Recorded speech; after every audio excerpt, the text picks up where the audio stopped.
ang isang matagumpay na raid sa La Paz, Tarlac. Inaalam pa ng mga otoridad ang iba pang mga lugar na kung saan posibleng nagsasagawa rin ng sabong ng mga aso.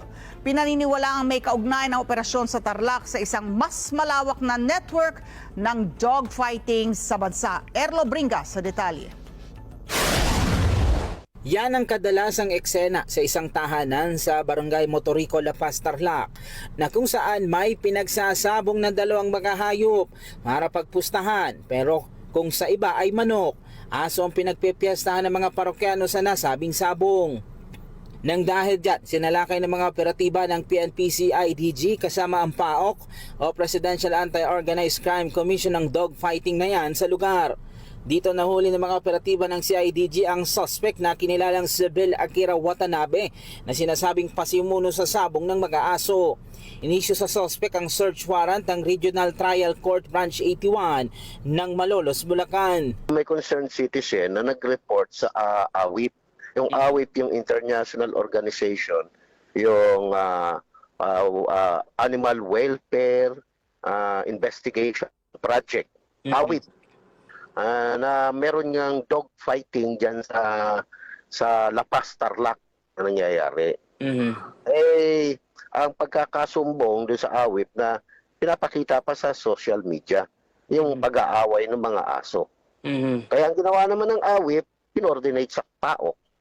At yun, pinag-aralan at kinordinate namin ngayon, tinap namin yung service ng CIDG para maging makasama namin sa pagre-raid dun sa lugar. Ikinasang operasyon sa koordinasyon din ng PAOK at Animal Welfare Investigation Project kasunod ng mga ulat tungkol sa illegal na aktibidad ng suspect. Ayon pa sa PAOK, ginagamit ng suspect ang social media para magbenta ito ng mga tuta na kanila ding sinasanay para sa brutal dogfight. Actually, before that, nagkaroon ng bypass na sinubukan nga at nakita nga doon may mga tuta pa na tinetrain na ganong kaaga para sa maging fighter ng mga aso. Eh, ang ginagawa nitong nag-social media na to, pinapakita niya yung away ng aso, tapos at the same time, parang binibenta niya rin eh. Binibenta niya, tapos nagsasabi siya na pwede siyang mag-train ng fighting. Na-recover ng mga operatiba ang 3 aso, ilang kulungan na minarkahan para gamitin sa dogfighting. Maging ang ilan pang mga tuta ay na-recover din, kagat ng patpat at iba pang gamit na karaniwang nauugnay sa iligal na gawain.